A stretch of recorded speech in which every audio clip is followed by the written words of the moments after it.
Good afternoon, North Dakota. Welcome and appreciate your being here today.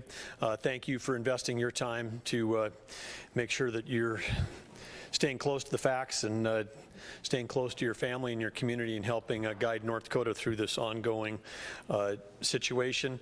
Today, additional speakers today are going to include Commerce Commissioner Michelle Comer. Thank you, Michelle, for being here for an update on the ERG Economic Resiliency Grant Program.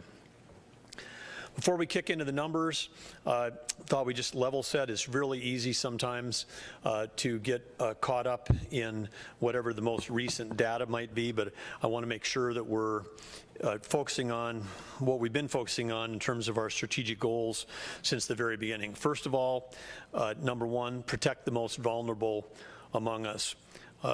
COVID-19 is a disease that is deadly for people that are elderly and have underlying health conditions, and we've been very focused on that ever since we've launched our VP3, or the Vulnerable Population Protection Plan.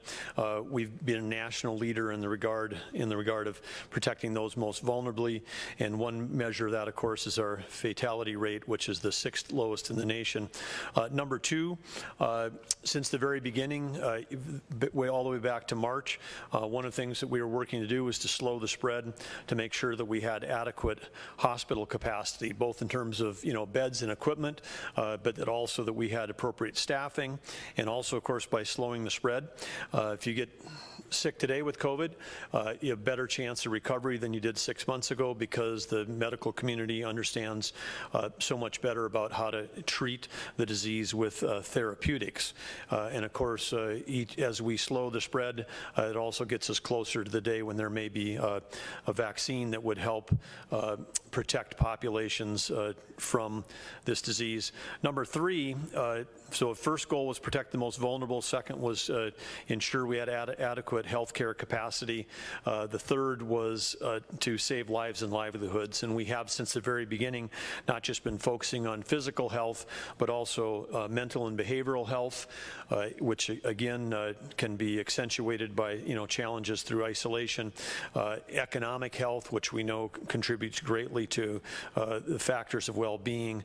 And then, of course, those things are all tied with making sure that we keep our schools operating and keeping kids in school and keeping our universities going. These are all important things to help, because education and all of the nutrition and mental and behavioral health systems that use our schools to help deliver to all of the 120,000 plus school kids in our state all matter. So again, protecting the vulnerable, ensuring that we've got adequate health care capacity, saving lives and livelihoods, that has been our goal since the beginning.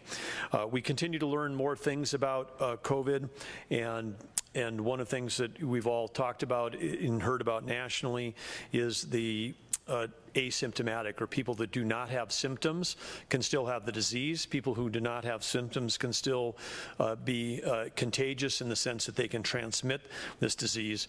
So again, I want to thank all the hardworking people on our health analytics team within the North Dakota Department of Health who've been digging through all the case data that we have, and we now know specifically, not on averages, but specifically in North Dakota, that of the 10,467 North Dakota COVID-19 cases, 5,858, or 56% of those, have been asymptomatic or without symptoms. Again, let me say that again, 56% of the cases in North Dakota, people who tested positive, were not reporting any symptoms at the time they were tested.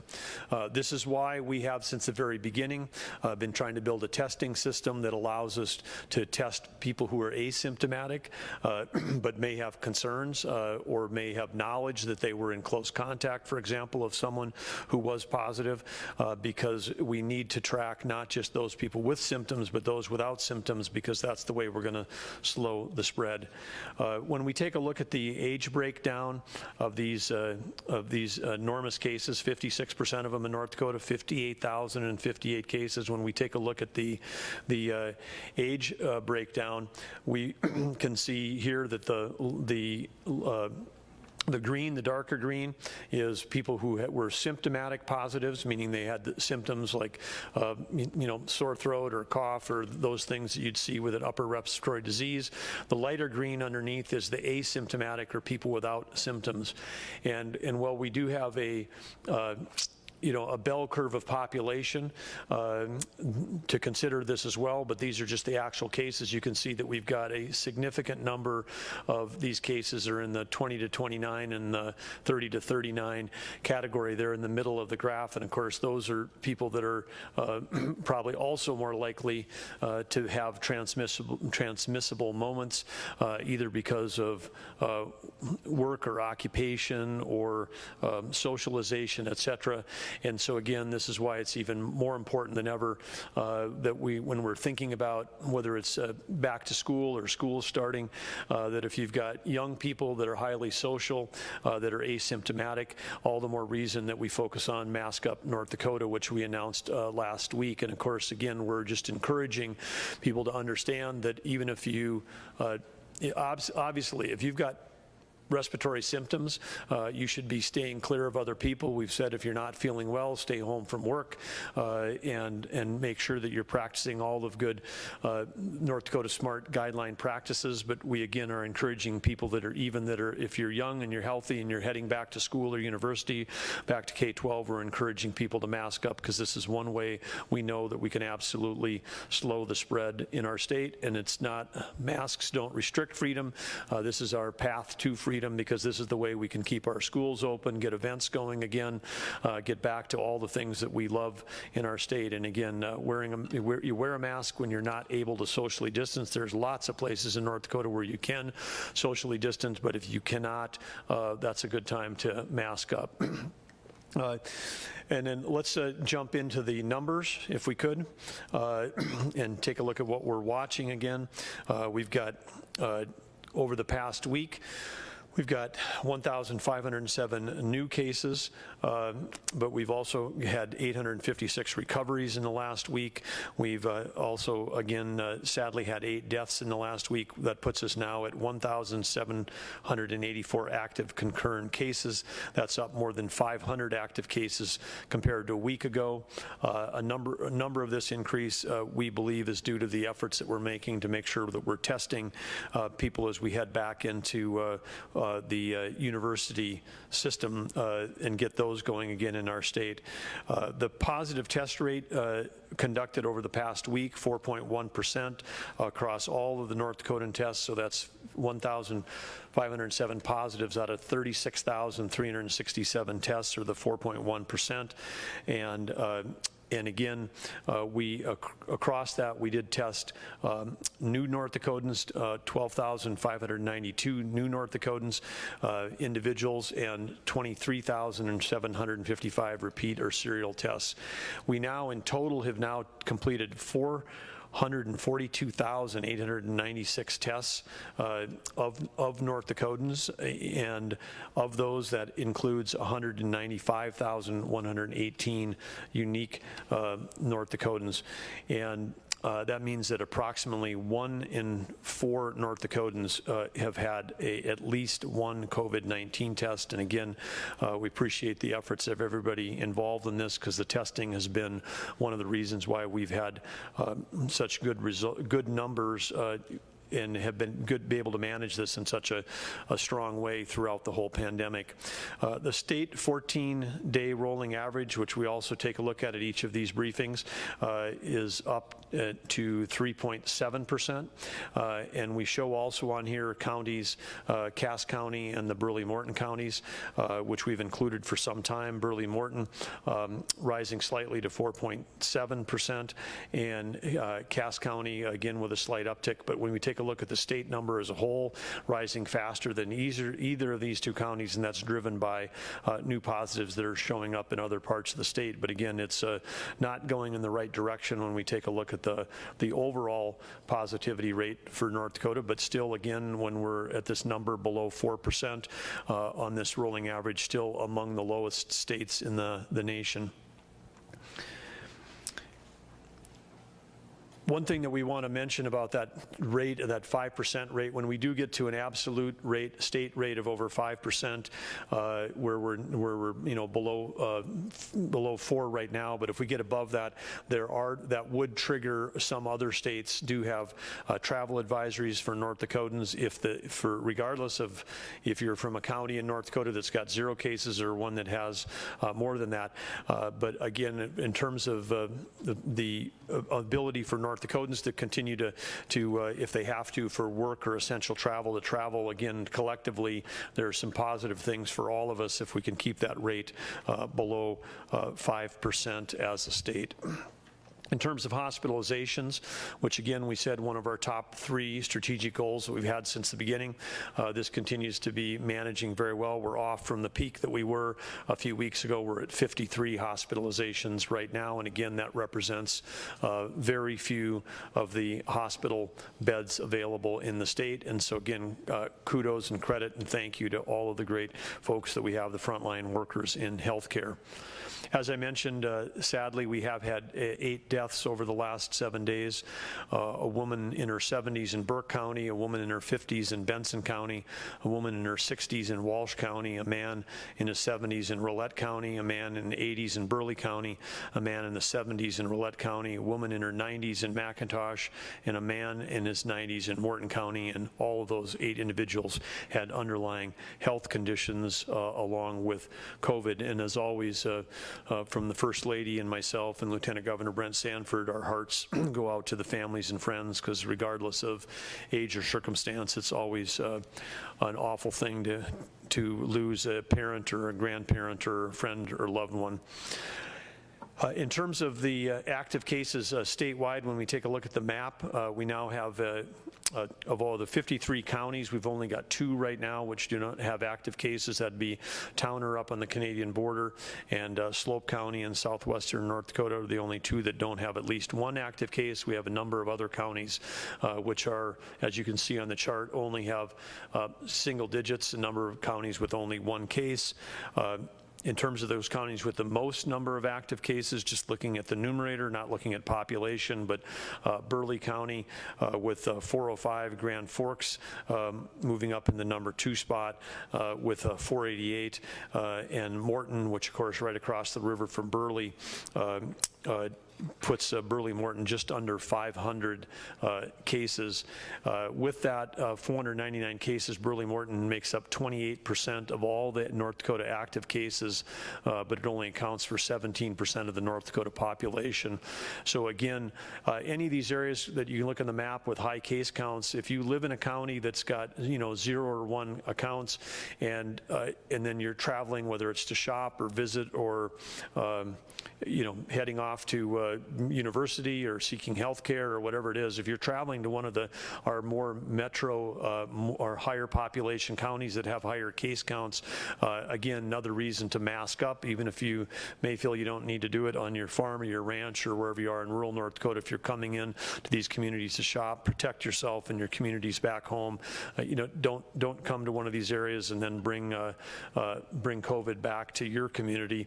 So again, another reason to mask up North Dakota. Want to just also throw out here again on a we talk about contact tracing a number of times, but what I'll call a Sturgis update.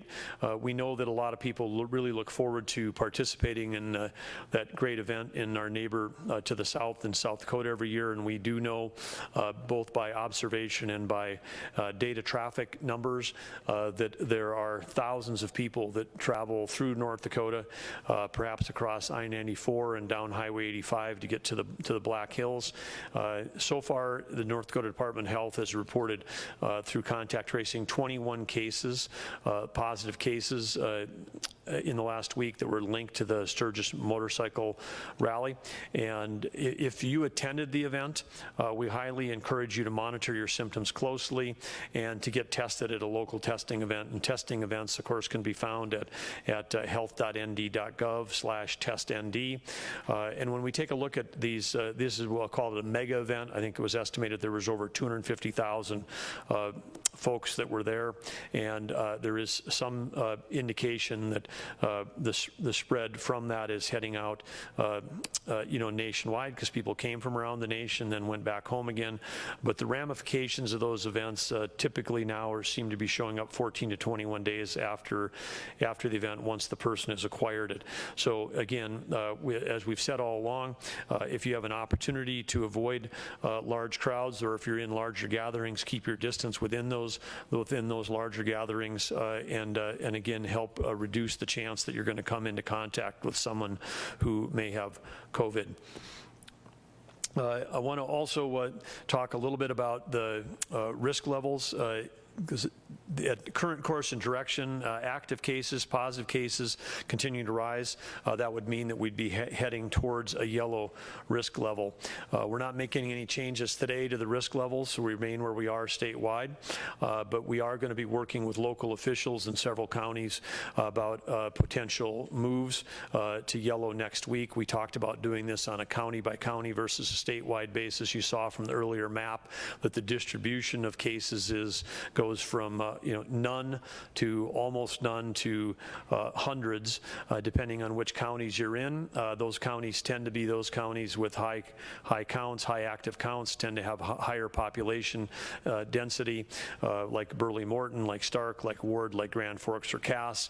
And so we'll continue to work with local public health, with mayors and county commissioners, and have some conversations to see about what can be done locally, short of individual task forces or other work that can be done to try to help make sure we can stem the tide in the counties where we're seeing the count increases.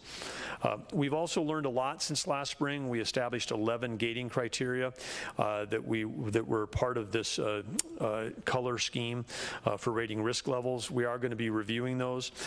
Some of the factors that we included in those 11 aren't as relevant now, and some of those factors that we included we're not able to get. Some of those are national in scope, and we're not able to get county data on some of those, and so we want to make sure that the factors that we have are relevant and can be used if we're thinking about using this on a county by county basis. So anyway, we'll be continuing to have that dialogue over the next week, and stay tuned for next week if there are potential changes on the county level. Next topic we want to talk about is on August 8th, President Trump signed an executive order related to the Lost Wages Assistance Program to ease economic burden for those who had lost their unemployment because of the coronavirus pandemic. What the president did, there was gridlock in Congress, and some of the prior benefits for those unemployed had evaporated at the end of July. The president authorized FEMA to spend a portion of the disaster relief fund that they had to be able to provide additional benefits. For most states, that meant $300 a week in supplemental unemployment events. Since that announcement on the 8th, we've been reviewing the program, looking at the data, and there was a lot of factors that went into this. But I am going to announce today that we're announcing that we have submitted our application to FEMA to participate in the Lost Wages Assistance Program, and this will provide much-needed assistance to North Dakotans who are facing unemployment through no fault of their own. Through this program, to qualify for the program, the individuals will have to have been unemployed in the weeks of the first, second, and third week of August. The executive order and the FEMA bucket where the dollars are coming out with, it's estimated that nationwide that there would be enough money to pay for 3 weeks of benefits if all states were participating. And it's important to note that this program is not a smaller version of the federal pandemic unemployment compensation program that expired at the end of July. That was all-encompassing, $600 benefits to all claimants, literally without limitation. In contrast, this executive order is more targeted and limits eligibility in two primary ways. One is that only the claimants who are unemployed specifically due to the pandemic are eligible, and those claimants with a weekly benefit amount of $100 or less are ineligible. And so based on these limitations and through the work that our job service team is doing, we estimate that there may have been approximately 17,000 claimants in North Dakota those first 3 weeks of August that could be eligible to receive an additional $300 benefit on top of the benefit that they were already receiving from the state of North Dakota. That's about 41% of the active claimant base. Should note that the active claimant base dropped substantially, over 15% drop in the claimant base the first week in August when the $600 a week ended, and we saw that the ending of that coinciding with the number of people getting back to work. One thing we do know in North Dakota is that there are jobs available in North Dakota. There are an estimated, just through job service, there's 11,000 jobs that are 11,760 open jobs, and that's only about 1,900 fewer jobs than were available last summer at the same time.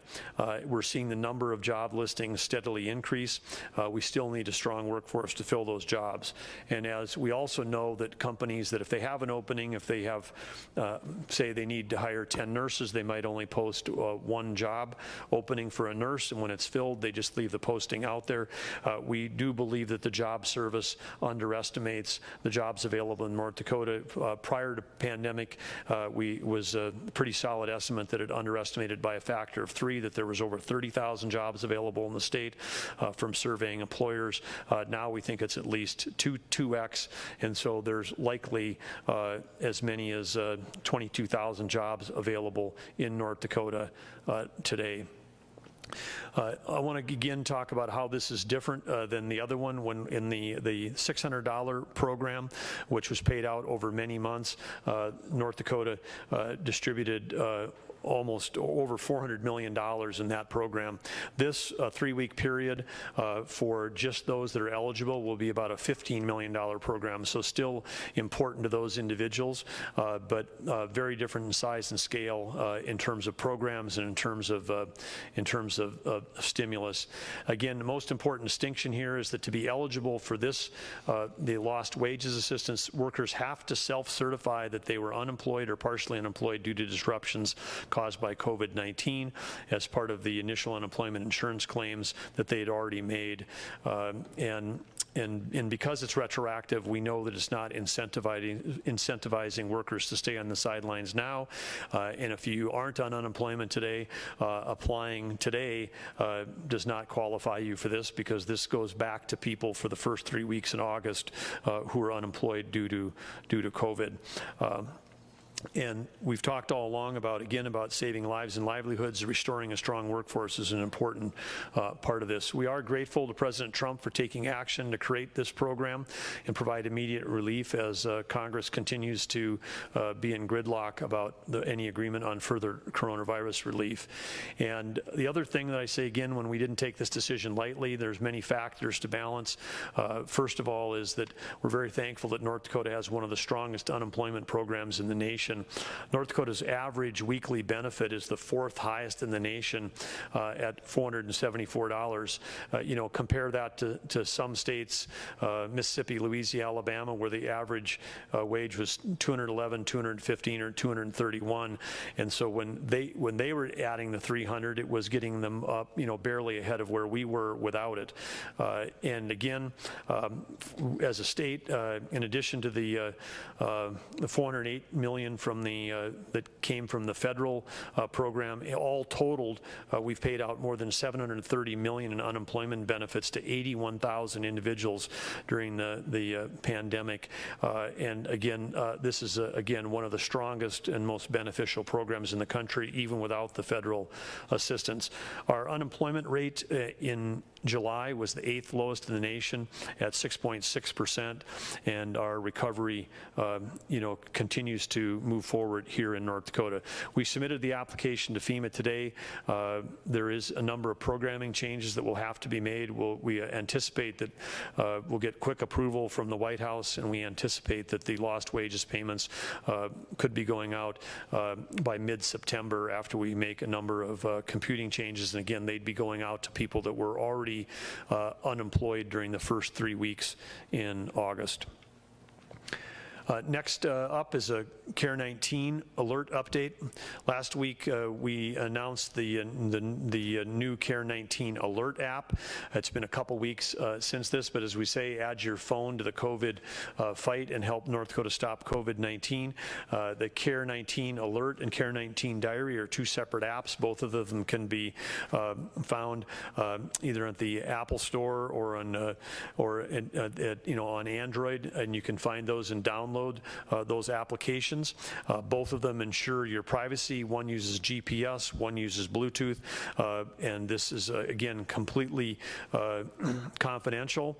Each of them use anonymous random keys that allow the application to know where you may have been in contact with someone else who then reports positive. And so again, particularly if you're finding yourself either choosing to or unable to avoid being in large crowds, these are particularly helpful applications. The CARE Alert, they work better the more people that use them. And again, we want to thank the team at Proud Crowd for the great work that they've done to be among the first in the nation. They've added some new updates that have made it even easier, added capabilities to our universities to make them even more valuable. And so again, we want to thank people. There have been over 5,000 people have already installed this application. Thank you to those who've taken the initiative to add CARE Alert to your COVID fight. But we know that the more people that use them, the better and more useful they're going to be. This is, again, these applications are free, they're low cost, you don't have to do any work.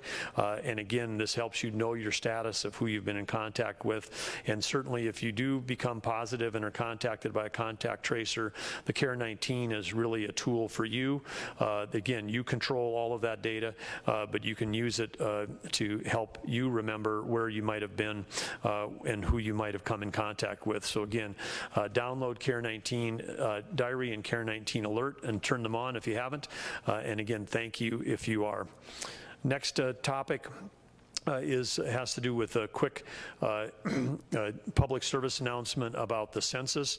Again, we're going to throw a map up here. We've talked about this all along. The census also been disrupted by the pandemic, but they have begun doing door-to-door visits. And so again, the census workers, also known as enumerators, are physically visiting households who have not yet responded with the intent to get them to fill out the census. Those enumerators will be wearing masks when they come to your door. And again, now 53% already in the state of North Dakota of non-responding households have had someone physically visit them. The chances of being visited by the Census Bureau are nearly 100%. They will come to try to interview you to fill out your form. It's that important if your household has not responded. If you do not want enumerators coming to your door, there's some pretty simple things you can do, which is you can go online, my2020census.gov, or you can call phone number 844-330-2020. You can do that and do a short phone interview about the census, or if you've got your census which you've received, fill it out and mail back the paper questionnaire. As of August 24th, North Dakota's self-response rate is only 63.6%. This closes out at the end of September is the new deadline. But we're below the national average. We're lower than we were in the 2010 average, and we've got a lot more people than we did. And I think I've said this before, but if we just miss 1% of the households in North Dakota could cost us almost $70 million in lost federal funding over the next decade. So you count, your participation matters. It matters on the local level because this helps drive dollars, make sure that your community and your county gets its share of federal funds for schools, hospital, roads, public works, and other vital programs. We've got some great performances. They're shown here in the darker blue that you get on this slide, the better the performance. So Burleigh County leading the way here in North Dakota at 77.2%. Morton County next door 71%. Stutzman County, home of Jamestown, home of the Blue Jays, 70.2%. But our most severely undercounted areas in the state are rural and western counties and our tribal nations. These are counties that absolutely positively need to get a accurate, complete count, and they also need the federal funds associated with that. So Rolette County 31.4%, McKenzie County 32.7%, Sioux County 33%, Montreal County 35%, Benson County 36.6%, Divide County 40.7%. And so again, to all of those counties, again, whether you're county officials, tribal officials, mayors, anything you can do to help encourage people to fill out that census is going to help your community. And of course, we also know that the private sector in the next 10 years often uses census data to decide where to build factories, where to put in new stores, which create jobs, and the funding for important federal programs such as the National School Lunch Program, Head Start, special education, Pell Grants, supplemental nutrition, child care, housing assistance, and more all relate to this. And again, the Census Bureau data is not available to any other government agency. And so again, if you can, please do. If you haven't taken the census, please do now. As I said at the outset, we're delighted to have joining us today for an update on the Economic Resiliency Grant Program is North Dakota's Great Commerce Commissioner, Michelle Comer. Michelle.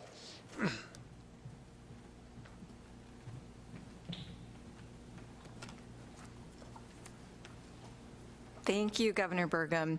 The North Dakota Department of Commerce continues to receive applications for the Economic Resiliency Grant, or the ERG. Thank you, Lindsay. That launched 2 weeks ago on August 12th, so it'll be 2 weeks tomorrow.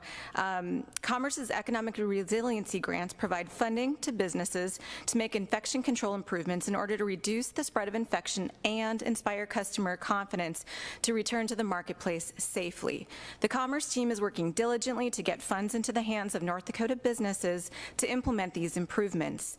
As of this morning, more than 3,000 ERG applications have been submitted and more than 500 have been reviewed. So far, Commerce has awarded more than $2.85 million to 137 businesses. Applications have been received from 52 of 53 North Dakota counties, 248 communities, representing a wide range of industries from hospitality to child care facilities to wellness and medical services. Here are a few examples of the improvements that will be made by grant recipients. The Greater Grand Forks Convention and Visitors Bureau was awarded funds to purchase masks for visitors and event attendees to help stop the spread of COVID-19. Julie Rigg, the Grand Forks CVB director, said, the Greater Grand Forks Convention and Visitors Bureau is so appreciative of the Economic Resiliency Grant. The funds that were awarded will be utilized in purchasing masks for events, conventions, and tournament attendees in our community, as we want to ensure that our visitors feel safe and comfortable in the Grand Cities. Baker Boy and Dickinson was awarded funds to purchase new technology to enhance safety protocols to create a safer work environment. Guy Mose, president of Baker Boy, said, as a food manufacturer, Baker Boy is part of America's critical infrastructure industries. Every day we make food products for our state's schools, restaurants, healthcare systems, supermarkets, and many other food service operators. Our main priority through the COVID-19 pandemic has been to ensure the safety of our employees, their families, our community, and our customers. Thanks to the North Dakota Department of Commerce's Economic Resiliency Grant, Baker Boy will be able to install new technology that will greatly advance our safety protocols and create a safer environment for our 225 employees. These advancements will help our employees continue coming to a safe workplace and ensure that we continue producing our wonderful products, donuts, that not only help feed the great people of North Dakota, but all Americans. Bones Barbecue in Minot will be implementing an outdoor patio area to create a socially distant, safe dining environment for customers. Jerome Lundeen, the owner, said, "The North Dakota Economic Resiliency Grant has enabled my business, Bones Barbecue, to safely welcome back our customers by building a beautiful outdoor dining space, allowing for social distancing. I love seeing our customers back, chatting with each other and my staff. The energy customers bring is encouraging." These are just a few examples of how dollars are being allocated to businesses for improvements that reduce the spread of infection and instill customer confidence in the marketplace. You can look for other great examples that will be featured in the coming weeks on our social media channels and our newsletters.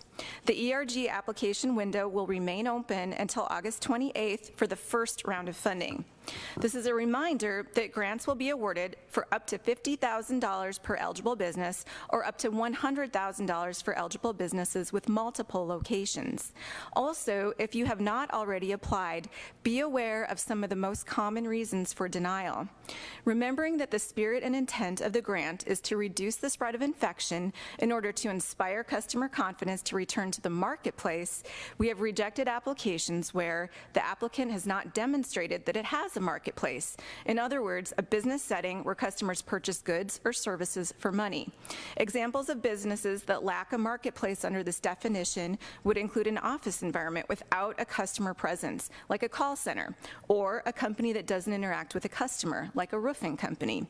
Another common reason for denial is that the applicant has not described how the investment reduces infection. For example, the expansion of warehouse space or some other capital improvement that has no apparent nexus to infection control, or where the applicant seeks funding to expand into a brand new line of business. Also, where the applicant seeks funding for what they are calling, or what we are calling, version 2.0, an upgrade to existing equipment where the improvement in infection control is not specifically demonstrated. The grant was not intended to support these types of investments. Updates will be available at ndresponse.gov through the ERG banner at the top of the page.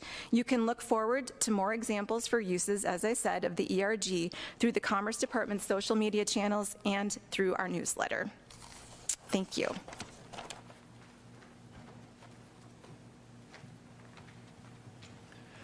Thank you, Michelle, and great examples of some great North Dakota companies, including Baker Boy, where I've had a chance to tour their amazing plant, where love of making amazing donuts meets innovation.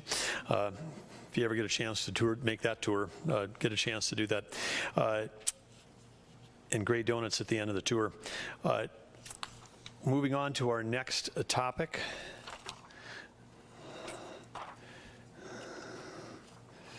Is behavioral health. And as the start of school and fall activities, we know that can be a stressful time under normal circumstances, let alone during a pandemic. To help parents and children maintain and develop strong and open communication and to support children during this transition back to school, the North Dakota Department of Human Services Behavioral Health Division has created a new toolkit for parents called Parenting During a Pandemic.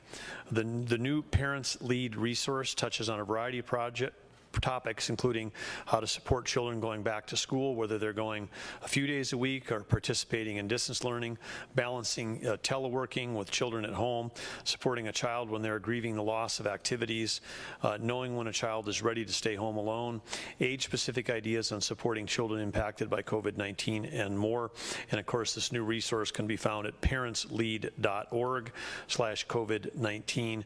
Behavioral health continues to develop new resources not only for parents, but for community members and professionals, and all individuals are encouraged to check Parents Lead website regularly for new resources, new links to helpful information and updates on supporting families during these times. So if you've got any children heading back to school of any age, check out parentslead.org. Under the good news section, North Dakota Department of Transportation, of course, was one of those agencies that was severely impacted by COVID because prior to March, there are a lot of in-person transactions related to, and not just a few, hundreds of thousands of transactions a year between citizens and the Department of Transportation, whether that was vehicle licensure, driver's licenses, tab renewals, all of those things that go on, really large volumes. But we understood that even as we created a bit of a backlog during last spring, during the beginning of the pandemic. We're working to do that. We knew that we had to expand capacity because we had some service levels that weren't at the levels that we wanted them to be. And so one of the good news today is that the DOT has done a great job of expanding an existing contract for handling phone calls with a North Dakota-based company, and the North Dakota driver's license is now averaging more than 1,000 calls every day. The average wait times have been reduced dramatically. I mean, this shows you how overloaded the team was before. Some of those are in excess of 40-minute wait times, and since August 18th, the average wait time has been reduced to less than 2 minutes. And again, as a reminder, for people that have got a driver's license by executive order last year, we changed some of the dates when they were required to be renewed. Now it's on a rolling schedule, so if your license expired in March, April, or May, it must be renewed no later than September 30th. License that expired on June 20th must be renewed no later than October 31st. Licenses which expired or will expire right now in July, August, September, October must be renewed no later than November 30th, 2020, and licenses which expire in November and December must be renewed by the end of the year, 12/31/2020. The schedule for motor vehicle tab renewals is different than for driver's license. Motor vehicle tabs that have expired at any point in time during this pandemic must be renewed by a date that's coming up very closely, August 31st. And again, remember, you can call about that. Again, 1-855-633-6835, or at the website at dot.nd.gov. And there are also, of course, kiosks located around the state where you can go to a kiosk. You do not have to come to an NDDOT location to get your tabs renewed. And again, if you call and schedule an appointment, many driver's license services such as address change, renewals, replacements, and more, all of those, again, available online. So if all you have is trying to renew it, changing an address, getting a replacement, go online versus making an appointment. So again, thank you, and for all the good news coming out of DOT. Under the gratitude section, we want to also hail an important anniversary. Today, August 26th, 2020, it marks the 100th anniversary of the certification of the 19th Amendment in the United States. This, of course, is this 19th Amendment to the United States Constitution recognized the right of American women to vote and have a voice in government, ensuring their right to exercise the power of the ballot and help shape policy in the future of the nation. 100 years ago was 72 years too late, and some may say even later, still later than that, but it was formally 172 years ago was the beginning of the women's suffrage movement. And again, today, gratitude to all of those leaders that fought for voting rights leading up to this historic change on August 26th, 100 years ago. The picture that we're showing here dates back to 1917. That's Governor Lynn Fraser from North Dakota. The North Dakota legislature passed some limited voting right capability for women that was preceded the federal change. But again, so North Dakota was slightly ahead at least on some front of that 100 years ago. But again, many people have continued to fight this important battle and make strides recognizing the voting rights of women, minorities, including Native American and African Americans in the last 100 years. And today we reflect with gratitude on the courageous suffragettes and whose tireless efforts have made our nation better and more inclusive for all citizens. And one quote to help bring us back to that time over 100 years ago was from American suffragist Abigail Duniway, who said, speaking contemporaneously over 100 years ago, she said, "The young women of today, free to study, to speak, to write, to choose their occupation, should remember that every inch of this freedom was bought for them at a great price. It is for them to show their gratitude by helping onward the reforms of their own times by spreading the light of freedom and truth still wider. The debt of each generation owes to the past, it must pay to the future." And then also from contemporaneous from that same time in the late 1800s, Lucy Stone, another American suffragist, said, "I think with never-ending gratitude that the young women of today do not and can never know what price their right to free speech and to speak at all in public has been earned." So we've come a long way from more than 100 years ago. As Americans, we're fortunate to benefit from the efforts of those who have come before us, and our rights and freedoms have been hard-won and fiercely protected.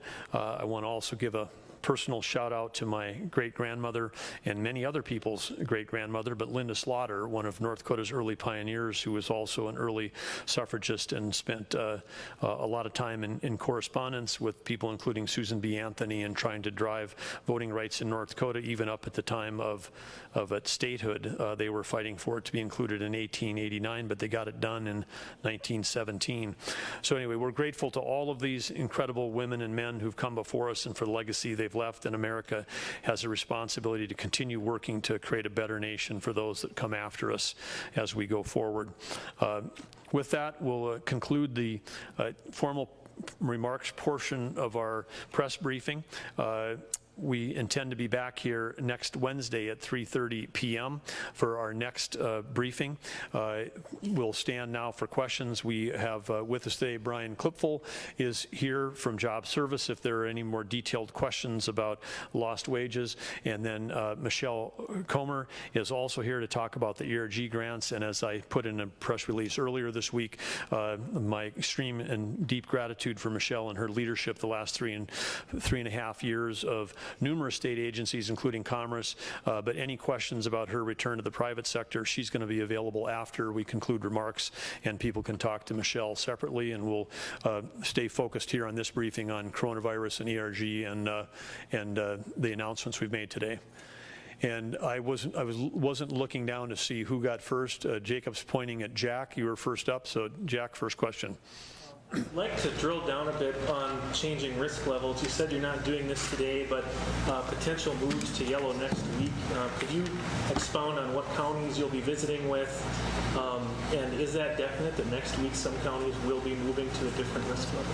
It's not definite, but it's I'd say it's everything I said has always been on the table, but maybe it's moving to the front of the table. We'll take a look at see how the numbers go the next week. But I think I enumerated this earlier, which is counties that are that have high population density and high case counts, and that would include Stark, Burley Morton, Cass, Grand Forks, and Ward are the ones that if we were looking at it today, but we'll, like I said, we'll be reaching out to mayors and county commissioners and local public health officials in those communities, university leaders, everybody there, just to keep this conversation going about what we can do. If we've got, a lot of positives that are coming up in some of these counties, but they're like UND's been doing a fantastic job. They've identified a number of asymptomatic positives. They've got those people isolated in local hotels. They're tracking the close contacts. So if you've got a great effort going like that, maybe there isn't a need to make any change in risk level, because even though you could have higher active counts, people know where they are, and they're doing all the right things relative to quarantining and isolation.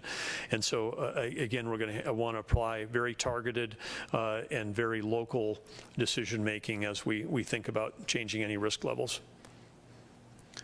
Jeremy, and then Jacob. I have several questions about risk level. I guess I'll try not to ask them all at once.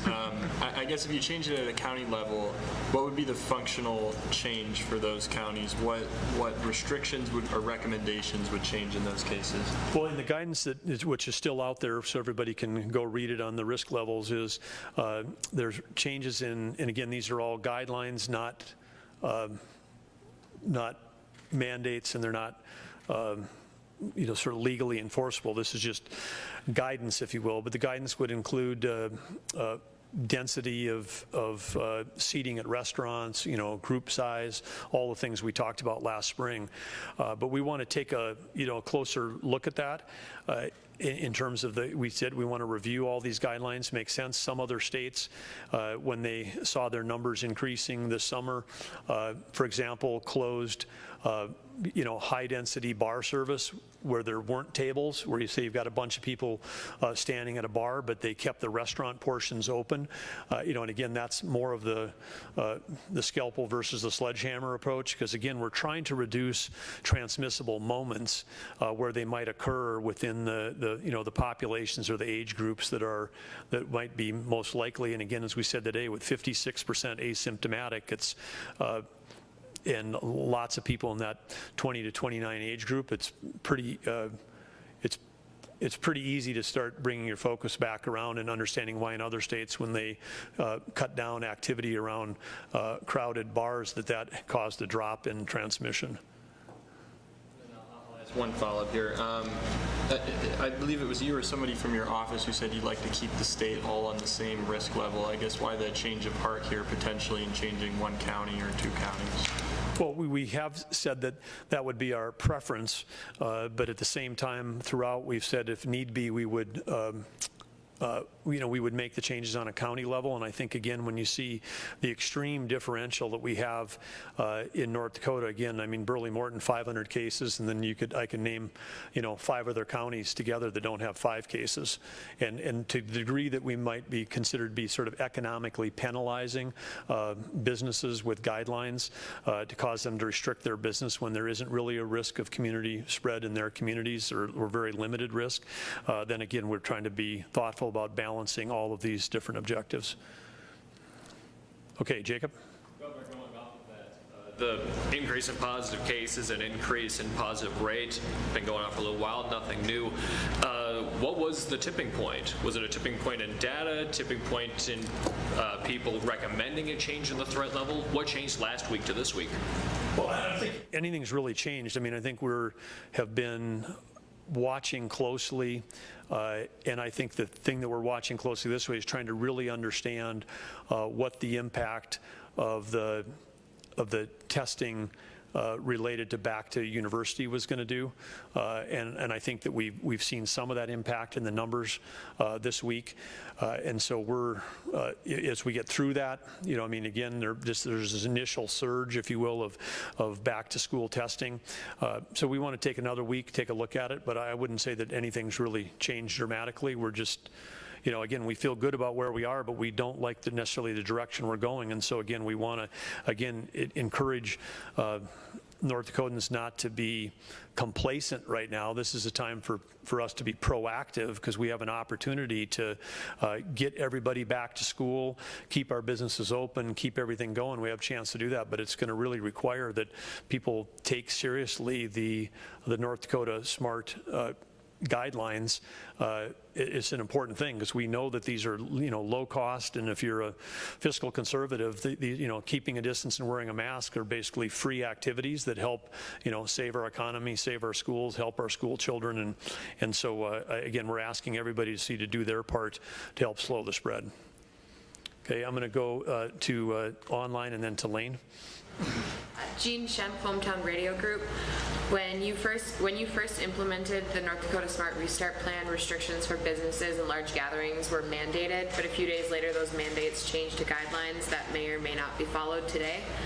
If we move certain counties to the yellow risk level, how will this change anything if businesses and gathering restrictions are not mandated, and why did you change from mandates to guidelines in the first place? Okay, there are several questions in there, I think, from Jean, but I think that the quickest way to answer this is with the same line we've given before, or not line, but the same answer consistent we've been throughout the 5 months, which is it's not about what government says, it's about what people do, because you can have a mandate, but then the next question is how do you enforce it, and we practically in the state of North Dakota don't have the desire, the wish, or the interest, or the capacity of law enforcement to be trying to figure out whether seating in a restaurant was at 55% versus 49% or et cetera. So the enforceability is a real issue. I think what we have all along here has been trying to appeal to the sense of community and the sense of collectiveness, this idea that we're all in it together, that we need as a state, as families, as communities, as schools, understand that our actions do impact during a pandemic. Our actions and our choices impact those around us. They can impact those that are the most vulnerable. And so this is again, an opportunity. I guess, there's been examples where we've seen communities come together, whether it's in Minot or Fargo, where the entire community comes together during a time of flooding, and everybody understands that if you work together, you can save the community. I guess I would appeal to the spirit that we've seen many times. It's a lot easier than filling 14 million sandbags like this happened in Cass County. It's a lot easier just for people to wear a mask and keep their distance and wash their hands. And so we think that's the most powerful tool we have. Changing the color scheme is, again, by changing the guidelines, could be a strong signal to some counties that they need to pay more attention to compliance, but that's what it is. So again, today we're just, again, appealing to the state of North Dakota to be North Dakota smart, and that's our path forward. That's the path to freedom right now, is keeping everything open and keeping the schools open, is everybody being smart about not allowing yourself or others to be in a position where this virus can only live when it jumps from human to human host. And so if you take yourself out of hosting the virus business, then you're helping everybody. Okay, it was Lane, and then we're going to go back online before we come over this way. Governor, we've heard from a couple members of the Burley-Morton Task Force saying that they would like to see the risk level brought back. Have you heard from any other counties saying the same thing, that to kind of prompt this look into county by county next week? Well, we've heard both sides. We hear from some people that they want it raised, and we hear from other people that say they don't. And so it's a mix, and we're trying to sort through all those different voices. And I think that's why this week it's important for us not to try to make a decision here without local input, which is why we're going to. Without formally creating task force in these other counties, just spend some time talking to leaders in those communities to see if we can get sort of the ground, I would say ground truth, but if a community felt like, hey, this would be a huge asset to us in helping drive compliance at limited cost into either getting kids back in school or keeping health in the economy, we want to listen to what the local officials have to say. So we want to get their input, and that's what we'll be doing in the next week. Mike Smith, 660 KUYZ in Williston. If one county moves to a higher risk level, how will you enforce travel from one county to another to make sure people don't travel to an area with less restrictions? For instance, someone going from Cass County to Richland. We would not be trying to, it would be no attempt to try to reduce travel. We're just trying to increase awareness about where the virus is today and how it spreads, and us all working together to reduce that. Because even at the same risk level, the whole statewide risk level, there have been through this entire pandemic certain counties that have had more cases than others, and other places have had higher risk level than others. And again, as I said at the onset of this briefing, that if you're traveling from a rural area with low or no COVID to shop or to visit or to do anything in an area, then that's probably a place where you should exercise more extreme care about following, either mask up North Dakota or following the guidelines, because just mathematically you're more likely to run into the virus or a person carrying that virus in those areas. Back to Jeremy and then Jacob. Governor, you mentioned changing those 11 gating criteria for risk level, but you've also frequently spoken about not moving the goalposts. How do we reconcile that? Well, I'd say we aren't moving the goalposts. The goalposts are the three things we talked about at the beginning about protecting the most, vulnerable, preserving hospital capacity, and then saving lives and livelihood. I think when I take a look at the 11 criteria, some of which we developed last spring, is we're a lot smarter now about what matters. And like I say, there's some gating criteria that's in there that is not, some of the data is not available at the county level. So if we do make changes, we'll provide examples of what we added, because we may add some new gates, if you will. At the same time, we may modify or take some away, but we're not trying to lower a bar. We're trying to make it a smarter bar. Jacob? Governor, earlier this week, the CDC said that, they changed their guidance on testing for close contacts, saying that people who are in close contact don't necessarily have to be tested. You're a data-driven individual. What say you going into the school year? Well, I'd say that, my reaction to that when I saw that this morning is some of what we've seen from the medical community, which is a lot of a reaction of confusion, because if forget COVID, just take epidemiology, take any pandemic, any disease where it can spread is, if you know that like this case where you've got a disease that's more contagious than the flu, it's less contagious than the measles, but it's it's got that higher R0 factor of, one individual being able to infect multiple others, knowing who the close contacts are matters, and then testing those close contacts matters, particularly in a disease that doesn't reveal itself through symptoms. If you've got 56% of the people in North Dakota who are positive and could be transmitting to others and don't know it, I think it's imperative that we're testing close contacts. So this is in one case where I would say I disagree with and don't understand the latest guidance. Also, at least when I was reading the language in there, there are many, many caveats that were included in there, including the fact that this new guidance shouldn't have any effect on surveillance testing. Well, surveillance testing is what we're doing to try to understand whether or not we've got COVID coming into our universities at the get-go, as opposed to having it show up and then we have to shut down universities. So it seems to me that this is confusing, and we will keep digging with the CDC. We'll reach out to the CDC and we'll reach out to others in Washington and try to see whether there was the motivation behind the guidance. But I would anticipate that as we head into the fall that there's going to be there'll be a real debate about that guidance, because like I said, this is basic blocking and tackling in any kind of pandemic or highly transmissible disease is finding out who the close contacts were and then testing them. So we intend in North Dakota to continue to do that, because we don't just think, we know that's the most effective way to slow the spread.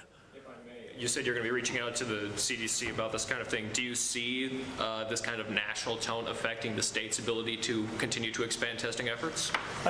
No, I don't. I think it's too early to tell. I mean, it's too early in this. This is sort of just quickly in this thing. I mean, there could be there could be a reaction, there could be a retraction, there could be clarification, there could be a lot of things related to this, because I think there'll be a lot of disagreement about this particular statement. I'm going to go Lane and then Jeremy. Governor, with the mention of universities, we've seen spikes in Grand Forks County as well as Stark County, two counties that have University of North Dakota as well as Dickinson State. Is there a worry that college students are the reason that these spikes are occurring, or is there other things going on? I would say it's a worry. I'd have to dig a little bit more into Stark County. We know that in Grand Forks, a number of cases there were related to returning college students, and I said that university is doing a great job of providing separate facilities where people can isolate. They're doing a great job of contact tracing and close contacts, so it's working as we expected. If I didn't say it, I would say I probably should have when he said when we're going to try to test tens of thousands of returning college students in a disease that now today we've got the data that's even more asymptomatic. I probably should have said, hey, we expect the numbers to go up in communities where we've got universities. And that's happening. But to me, that's a good thing, because that means we're finding it and we're containing it and controlling it. And if you go look back and say, hey, look, we've got way more actives today than we did 2 weeks ago, but hospital capacity is, we had less people hospitalized today than 2 weeks ago, I'd say we're doing the right thing. I mean, in terms of finding them, identifying, and moving forward. So when you've got you know, again, transmissible moments come with having schools back in session. And as we get back into K-12 and get back into higher education, we're adding more transmissible moments back into to everyday life in North Dakota. And with that, we have to work even harder to make sure that we're doing the surveillance testing, identifying those positives, and then isolating them. I'm going to go behind you. And sir, remind me your name. Adam Willis with the Forum. Yeah, welcome, Adam. Good to have you here. Know the name. Nice to meet you in person. Point of clarification on the new unemployment program, assistance program. Would you like me to have Brian Clipful come up? Might be fun to do that. If we could. Come on up, Brian. Brian, of course, leads Job Service North Dakota, and he's been closely involved in the decision, closely involved in managing all these changes to all these federal programs, and was a great help to as we teamed up to try to make this decision about the lost wages. But Brian? Okay. Maybe two questions here. It was my understanding that the 3-week period that we covered was an estimate based on if all 50 states signed on to the program. Why the assumption that this will only last for 3 weeks? I know that there are at least a handful of states who have turned down the program. There's been, you know, right now there's probably 30 states that have submitted their FEMA applications, so there's a bunch to go yet. But if you look at, like say, for example, the state of California, their 3-week total is like $4.4 billion. So, I mean, there's some big states out there that have a lot of claimants that are going to put in. So if you take a look at those large states, and you look at what North Dakota, you know, we're putting in for 14.7 million, which isn't a lot. However, you know, so if some of those larger states wouldn't put in, it could go longer. But if all states put in the dollar amount that they're eligible for, that it could be, you know, they say it lasts about 3 weeks. Appreciate that. And then I also saw in the press release put out during this meeting that those payments aren't expected to go out until mid-September. Just wondering if you can speak to the delay that would take before those checks actually arrive. Yes, I can. I mean, if you look at the, you know, what it takes to change these programs. Now, our system is an older mainframe system, but it is pretty much automated, and it's done very well for all the claims that we've had over the last 5 months. But every time you change a benefit, you have to reprogram the system, and it takes a lot of time and work to do that. And for this program, there's 2 things we have to program. First of all, we have to program that where the benefit's going from $600 to $300. And then the second thing is the funds for this program are from FEMA, and they will not let us put it in our UI trust funds, so we have to program our system so that it can withdraw the money from a different bank account. Appreciate it. Okay. Thank you.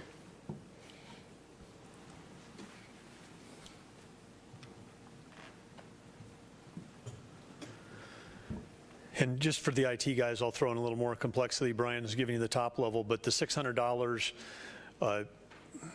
could have taxes withheld and child support withheld. The $300 cannot on the executive order, so there's more changes. So there's actually, and again, this idea that it's not coming from the Department of Labor, it's coming from FEMA. These are all significant hurdles to overcome. I think virtually every state, it's taking them 2 to 3 weeks to get the changes made to start issuing the checks. And there's a chance that by the time we get it done, we've determined eligibility, that instead of people getting $300 checks, or maybe they'll get $300 checks, but the program could be over in terms of us paying out the $14.7 million almost immediately, because once the changes are done and we make a payment, because this is people who were unemployed the first, second, and third week of August and qualify, that their job was lost due to the pandemic. Okay. Jeremy, and also remember we've got Michelle is also available for questions on ERG as well here. We're going Jeremy, and then we're going, was it online? Okay. Governor, I To ask you one question about testing. Testing has fluctuated a little bit in the last week here from low to high and then back to low again.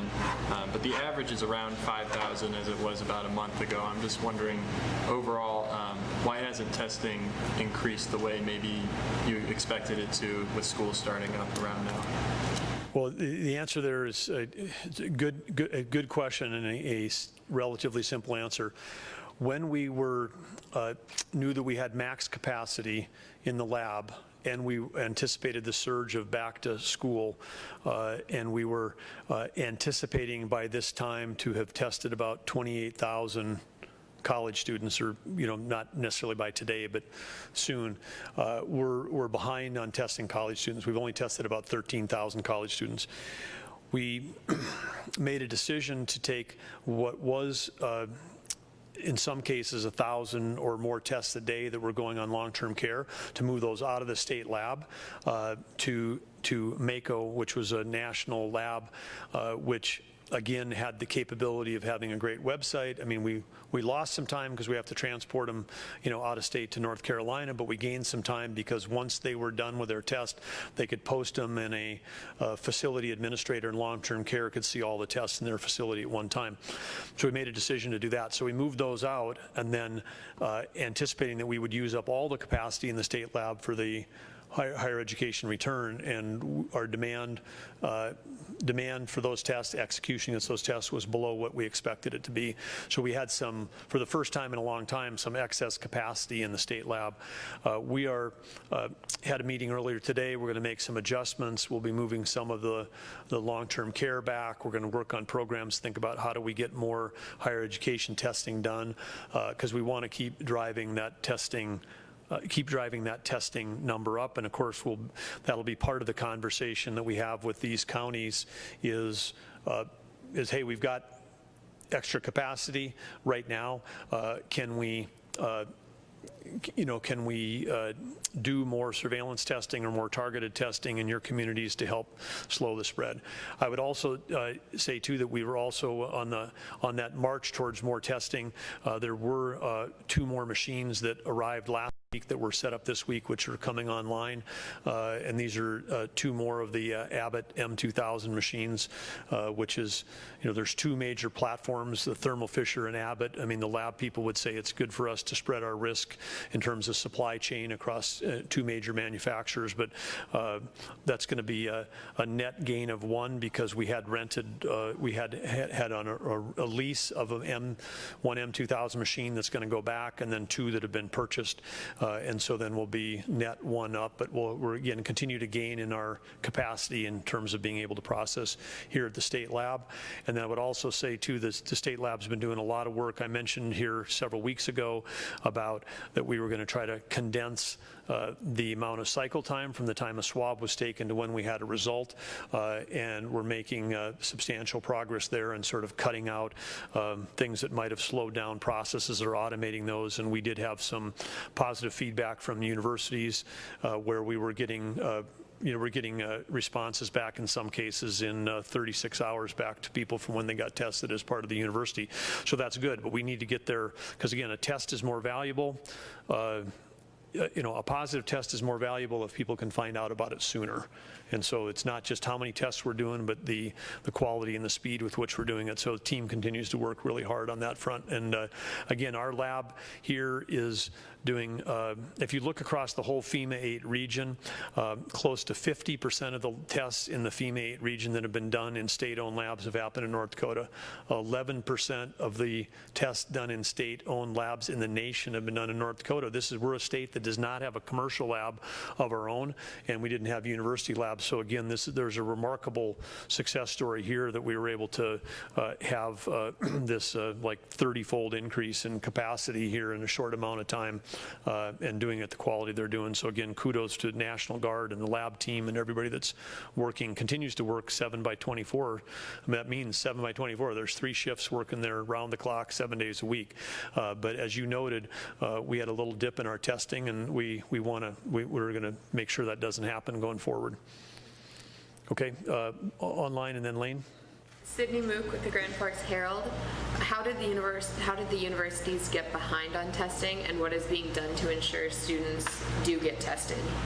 Well, I don't know that they got behind so much as that we, I guess anytime you do something for the first time, you learn things new, and maybe it was a combination of marketing, maybe it was a combination of messaging, maybe it was a combination of location, maybe it's a combination of how busy students are, that we just didn't have as much voluntary compliance, if you will, in terms of the demand, but we need to dig in a little more because maybe we weren't in the right place at the right time when students were available to be tested.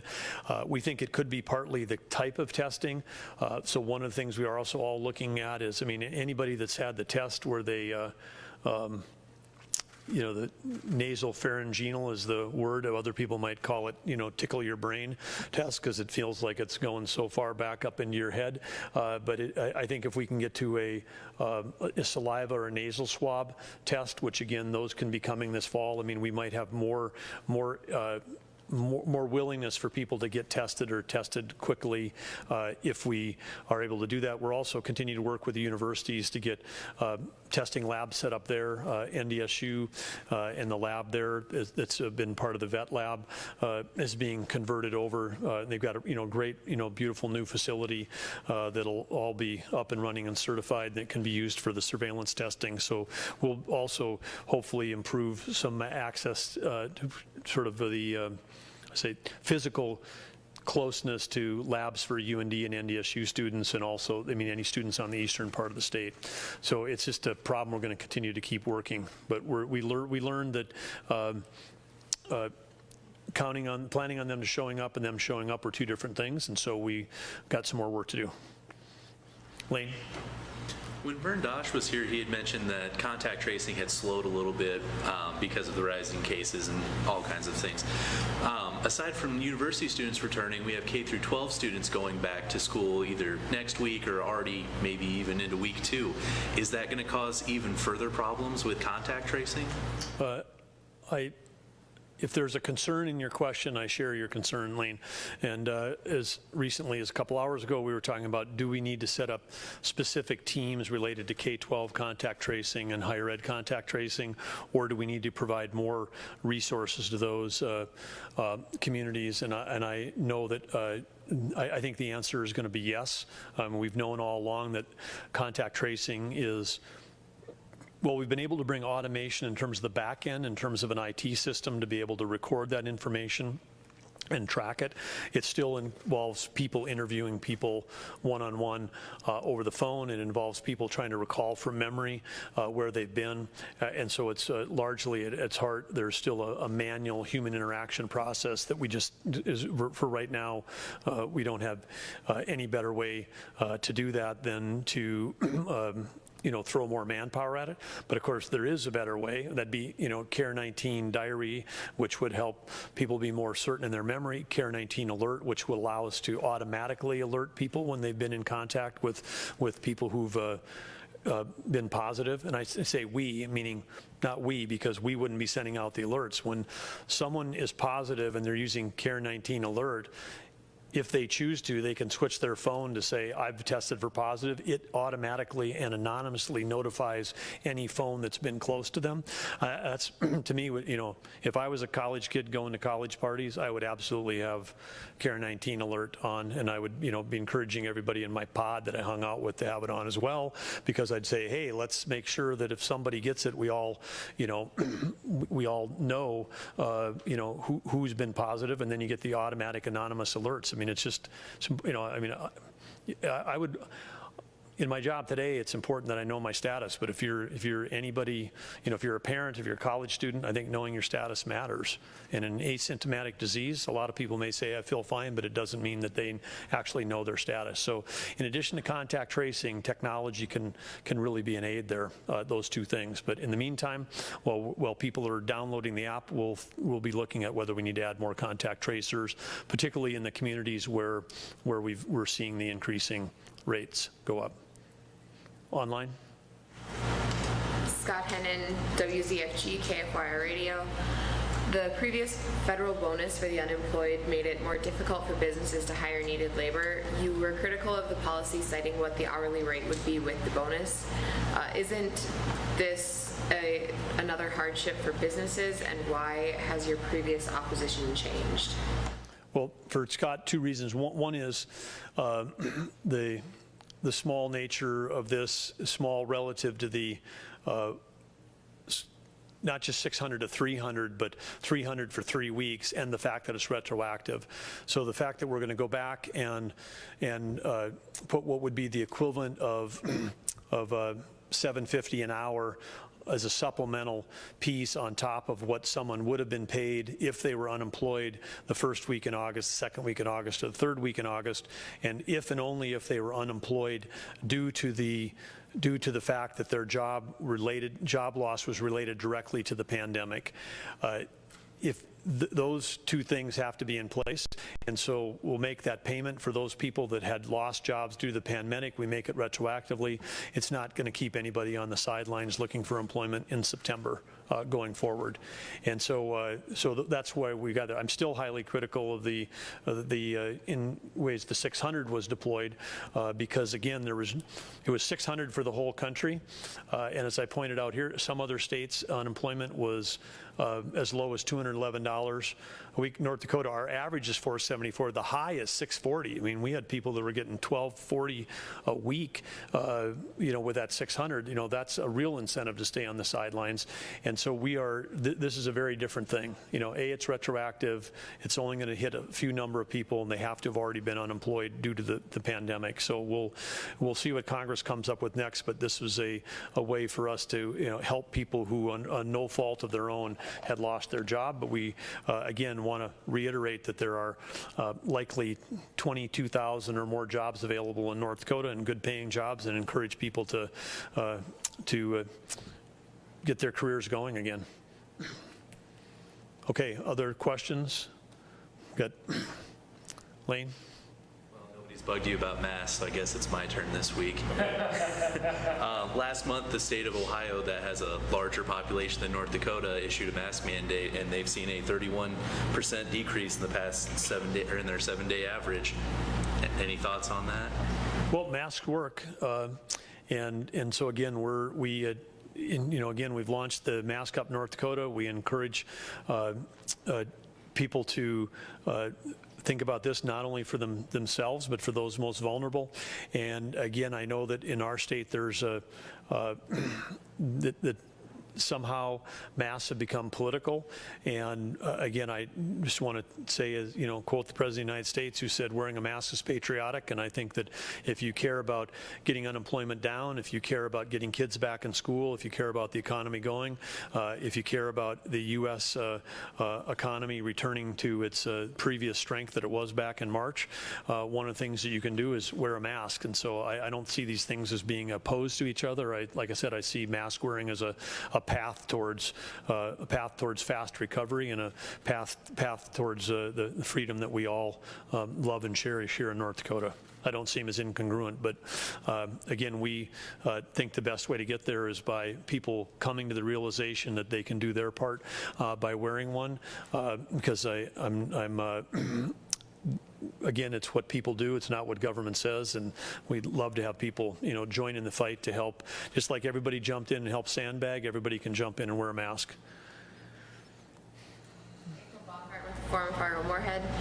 There are reports that President Trump's administration pressured the CDC to change the testing guidelines. It's unclear if it came from the president himself, but should politicians be interfering with health experts' efforts to give guidelines to test?